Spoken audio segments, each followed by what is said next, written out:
ஒருவன் இந்த வேத வாக்கியங்களை பாத்தீங்கன்னா சரியாக புரிந்து கொள்ளாதபடிக்கு தப்பெண்ணம் கொள்ளும் பொழுது அவன் வஞ்சிக்கப்படுகிறான். எப்படி?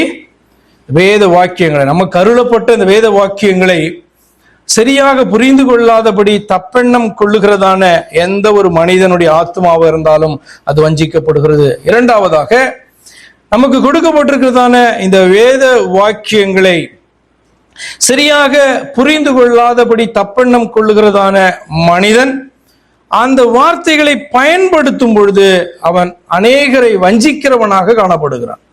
முதல்ல என்னது? வேத வாக்கியங்களை புரிந்து கொள்ளாததான மனுஷன் தப்பெண்ணம் கொண்டு வஞ்சிக்கப்படுகிறான். இன்னொரு வேத வாக்கியங்களை புரிந்து கொள்ளாதபடி தப்பெண்ணம் கொள்ளுகிற மனுஷன் எப்ப இந்த வேத வாக்கியங்களை தான் பயன்படுத்துகிறானோ, எப்ப பயன்படுத்துவான்? அந்த வேத வாக்கியங்களை அவன் நம்புவான். அப்ப எதை நம்பி கொண்டு இருக்கிறான்?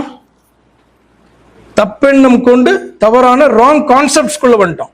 இப்ப என்ன பண்ண போறான்? அதை என்ன பண்றான்? அவன் பயன்படுத்துறான், அந்த வேத வாக்கியங்களை பயன்படுத்துறான். அப்படின்னு சொன்னா தன்னுடைய அந்த ராங் ஐடியாஸின் படி அவன் பயன்படுத்த ஆரம்பிக்கும் போது யாரெல்லாம் வஞ்சிப்பான் அப்படின்னு சொன்னா அதை கேட்டு நம்புகிறதான அத்தனை பேரையும் அவன் வஞ்சிக்கிறவர்களாய் காணப்படுறான். அதுதான் இந்த சதுசேயர் கூட்டத்தை நம்ம என்ன பண்ணோம், உதாரணமாக பார்த்தோம். ஆண்டவர் தப்பெண்ணம் கொள்ளுகிறீர்கள் என்று சொன்னார். அதுக்கப்புறம் மிகவும் தப்பான எண்ணம் கொள்ளுகிறீர்கள் அப்படின்னு என்ன பண்ணாரு சொன்னார்.